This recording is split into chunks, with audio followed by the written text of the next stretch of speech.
tournament on the line right now for Aftershock, sitting at 0-2 after day one. NYX sitting at 1-1, would love to give themselves a chance to control their own destiny.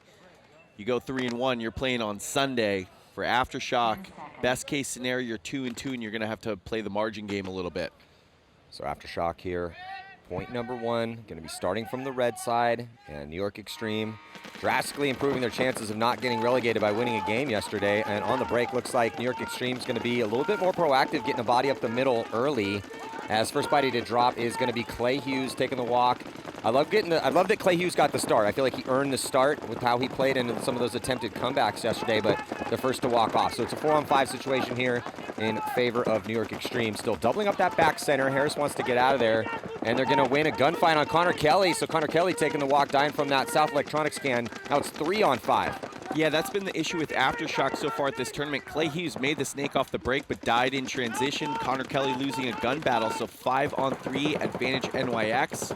But still with A-Rod and Trent Nitta in the middle for Aftershock. Now 3 bodies in the center brick for NYX. Mike, that's a party in there, Maddie. Mike, we haven't seen that yet. Harris going to quickly move onto Aftershock's side, try to cut down the options for A-Rod. But A-Rod times it perfectly, and he moves up to the spot, and Harris had checked off on that lane. No one was there, so he went towards the D side, but A-Rod's spidey sense is tingling. He's up there. Harris overextends, and he ends up getting shot out. Looks like he might have actually traded with A-Rod, and they're going to be losing Nita as well up the middle, so options dwindling here for Chicago Aftershock as we do get Corey Hall.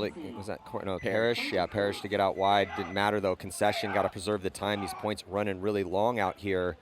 Terrible thing to practice. You got to learn when you get bunkered to put your gun down. Right here. Let's see if Shock can get it back. Team switch sides when points are won, and does look like first body drop's going to be Acevedo taking the walk here for New York Xtreme. And Joey, or was that Robbie Altamore, into the Dorito 2 off the break? That's the deepest run off the break we've seen all weekend. Yeah, so sending our best wishes to Joey Altamore's family. His wife's about to have a baby, so that's why Joey's not here.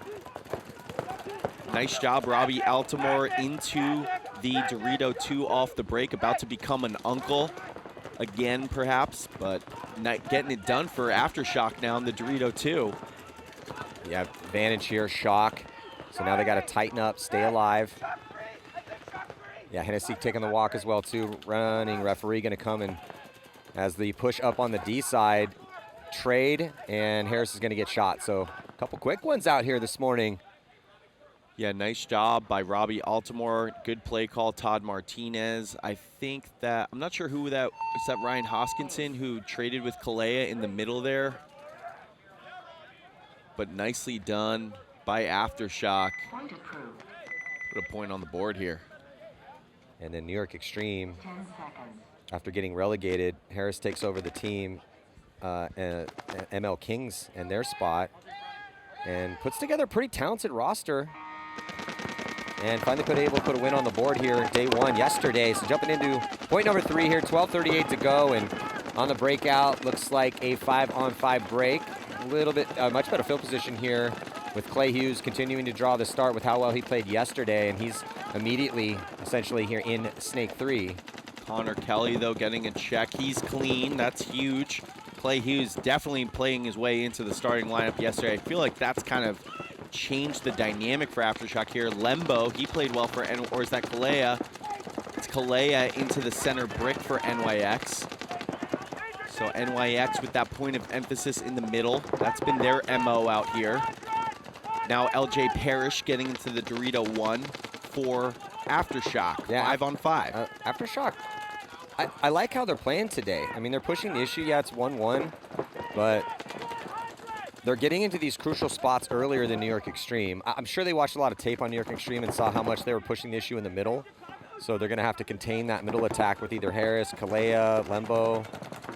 Multiple bodies for Xtreme. Had some good ones yesterday. Aftershock playing with great pace right now. Connor Kelly close behind Clay Hughes. That allows him to feel supported and to get the good comms. Aftershock, no early deaths so far in this point. That was the problem with them yesterday. Looking better so far this morning. Still a tie game, but in a 5-on-5 situation with a highly talented roster. However, Nico Acevedo has made his way into the snake for NYX. Clay Hughes in that snake 3. Ooh, almost caught Lembo. NYX picks him up. Yeah, Connor Kelly right by Hughes. They're calling codes crossfield. This is the situation where you as much as you possibly can, you have to do the work to figure out where the bodies are, and not just where they are, but which way they're dedicating their gun. Exactly, and Will Hennessy had hopped off that Dorito 2 for NYX, made Connor Kelly flinch. Connor Kelly picked him up, let his boys know. Nico Acevedo, he played well yesterday. Yeah, the overall strategy I feel has changed slightly on this D side with what we saw yesterday is that, yeah, you need to get to that Aztec and stay alive. Ooh, they win a gunfight here. Aftershock winning a gunfight, as I believe Lembo taking a walk from that middle. It's a huge kill. Gives Aftershock a one-body advantage. But, you know, one of the reasons, like, Hennessy was playing well on this D side, a couple bodies yesterday late in the afternoon. Chris Shear, when to launch from that Aztec and start playing a little bit of offense, I think really helps because it takes a gun off of that snake side and allows those guys a little bit easier of an opportunity when you have more bodies over there to get up into that wedge and start playing offense. Yeah, totally agree, Maddie. And also from that Dorito 2, you can keep eyes up the middle, so you don't have to worry about someone coming forward. Oh, Connor Kelly comes into the wedge, almost gets caught by Nico Acevedo. 5-on-4 advantage. I thought I heard a ref calling hit. You did. Yes. It's Acevedo from the snake side here, taking the slow walk off, frustrating to death for him. A big two-body, high-body moment right now for Chicago Aftershock. Must convert this one here to keep their chances alive in this tournament. Again, sitting at a -4 heading into this one with no wins. 5-on-3 with 9 minutes to go. A-Rod hunting through the middle. He recognizes that they need points. He bunkers Calais clean. That should be a major on Calais, if you ask me. It's not, but still only 2 bodies left alive. It's Harris Hussein and Will Hennessy looking at 4 bodies for Aftershock. Aftershock trying to close this one out. Hennessy and Hussein on the cross. 4-on-2. Connor Kelly making his way into the center brick. Clay Hughes in the 50 wedge for Aftershock. Yeah, Clay Hughes just needs to bide his time, be patient, and get through Harris's lane. They also need to get a body up on that D side. Oh, Clay Hughes just losing a gunfight. That's tough. That changes the dynamic quite a bit. It's a 2-on-3 now. Well, Hennessy can now jump up on his feet and really lock in these gunfights in the middle and try to win another gunfight with maybe Thomas Kim. I think that's Trent Nita. Oh, yeah, the way Nita. he's holding his gun. So there comes a quick move from Parrish to get to the 50 wedge, top side. Yeah, LJ Parrish now crawling up into NYX's snake. They don't know he's there.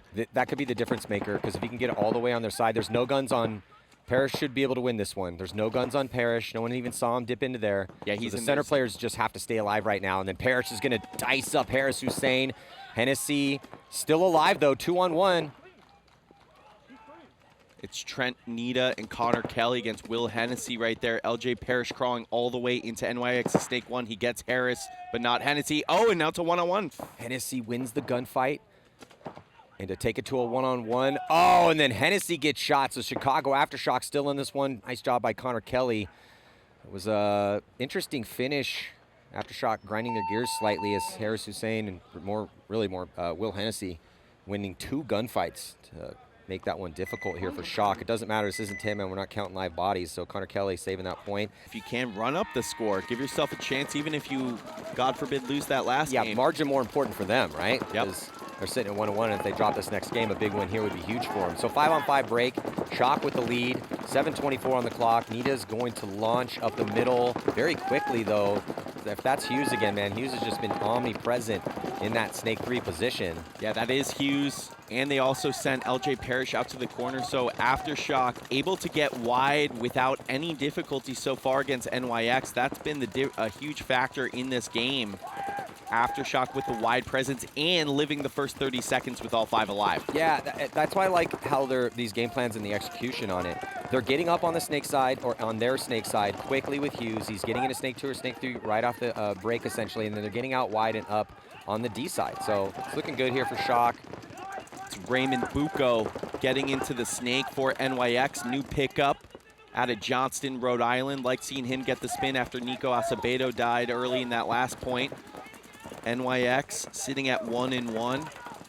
Would love to find a way to tie this one up. Also looking to make Sunday for the first time this year.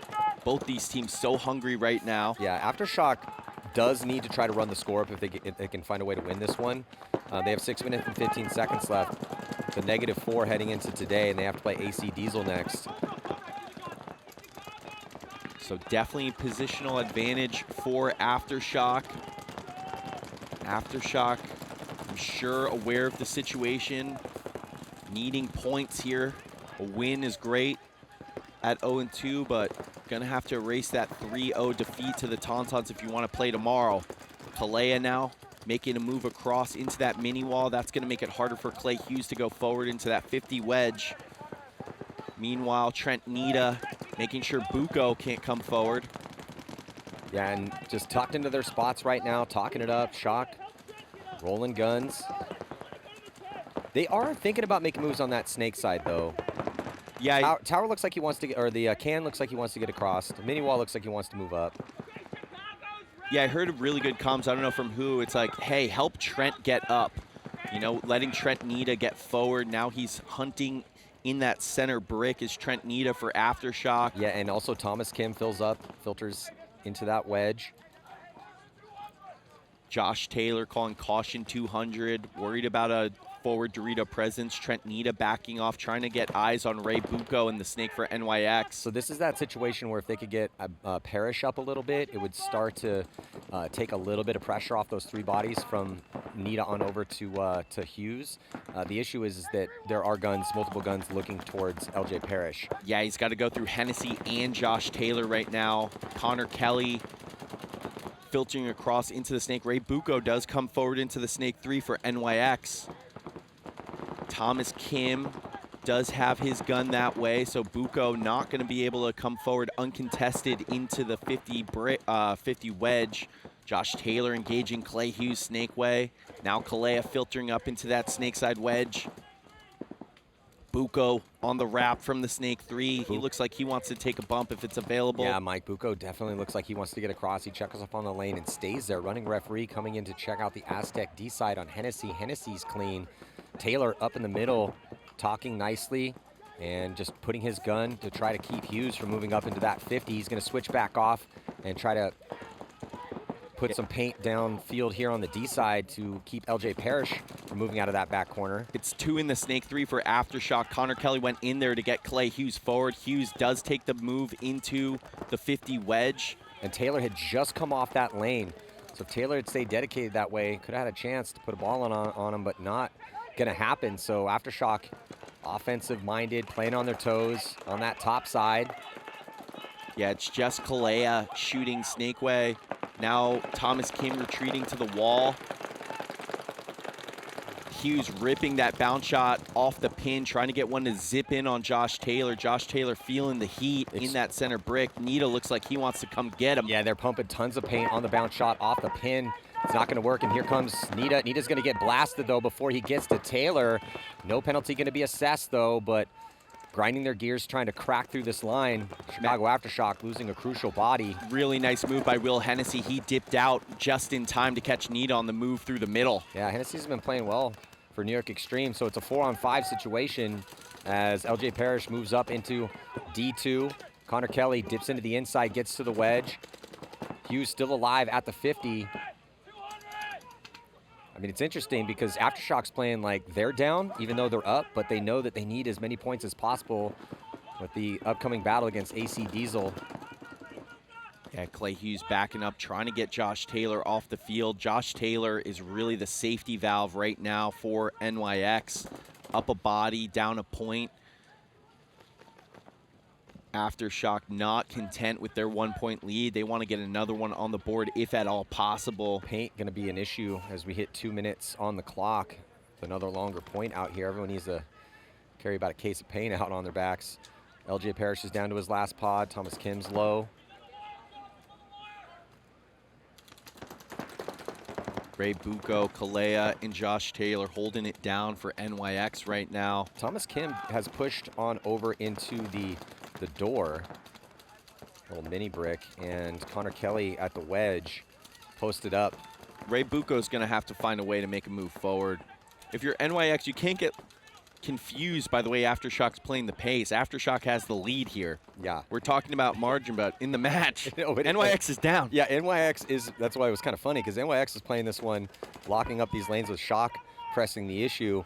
Like they had a lead. That's not the case. Now, they do have a win on the board already, so they could drop this one and still be in this tournament. But New York Xtreme. But, Maddie, we don't want to see 5 sinners on the field right here at the end of this. Yeah, no, we don't. New York Xtreme also has to play Red Legion next. They're going to lose Buko. Here comes a move across from Harris Hussein as Josh Taylor pushing the issue up in the middle. He's going to commit.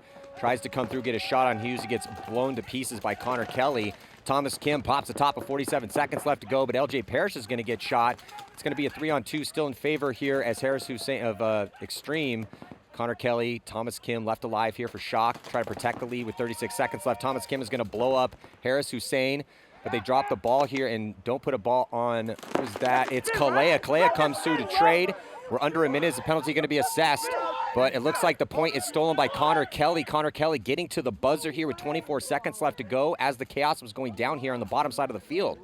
Yeah, great heads-up play by Connor Kelly. He runs in and hits the buzzer. NYX begging for the penalty on Thomas Kim. I think they had something of a case there, but not going to matter. Well, chaotic end to this point as the body advantage squandered by New York Xtreme, grinding gears on the offense down a point. First, it was Buko. He gets shot.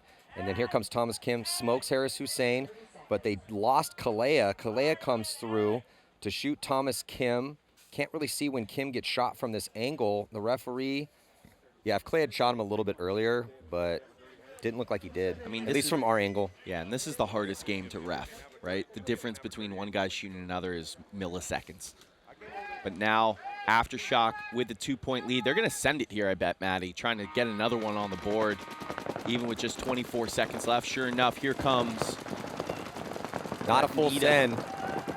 Xtreme sends it, loses 2 up the middle. They're going to lose a third. With 14 seconds left to go, Shock's got a chance to stack up another point here if they commit.